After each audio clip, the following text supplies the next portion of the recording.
الحمد للہ رب العالمین والصلاة والسلام علی رسولہ الکریم۔ بلا تاخیر میں اب مناسب سمجھتا ہوں کہ پروگرام کا آغاز کر دیا جائے۔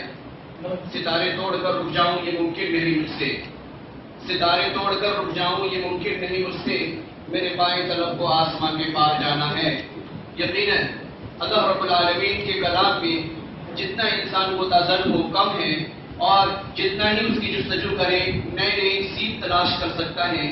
اس کے لیے اللہ رب العالمین نے شرط رکھی ہے کہ انسان سب سے پہلے اللہ رب العالمین کے کلام سے دل لگائے، اور دل لگانے کے بعد اس میں جستجو کرے تو یقیناً اسے نئی نئی رہنمائی ملے گی۔ جیسا کہ آپ کے سامنے یہ درس کا عنوان رکھا گیا ہے، قرآن اور ماڈرن سائنس کے عنوان سے آپ پروجیکٹر کے ذریعے سے اس میں درشایا ہوا تمام تصاویر کو آپ دیکھیں گے کہ اللہ رب العالمین نے انسان کی تخلیق کن کن طریقوں سے کی ہے، اور اللہ رب العالمین اس کائنات کے اندر کون کون سے کارنامے کو وجود میں لایا ہے انسانیت کی رہنمائی کے خاطر۔ اب میں بلا تاخیر برادر عزیز زید کو دعوت دیتا ہوں کہ وہ بلا تاخیر پروگرام کا آغاز کریں۔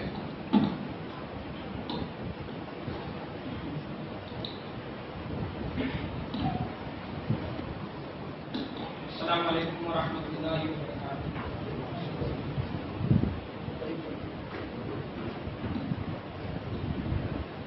الحمد للہ رب العالمین والصلاة والسلام علی رسولہ الکریم، اما بعد فاعوذ باللہ من الشیطان الرجیم، بسم اللہ الرحمن الرحیم۔ ثم جعلناہ نطفۃ فی قرار مکین، ثم خلقنا النطفة علقة فخلقنا العلقة مضغة فخلقنا المضغة عظاما فكسونا العظام لحما ثم أنشأناه خلقا آخر۔ سورہ مومنون۔ مرج البحرين يلتقيان بينهما برزخ لا يبغيان فبأي آلاء ربكما تكذبان۔ سورہ اعراف۔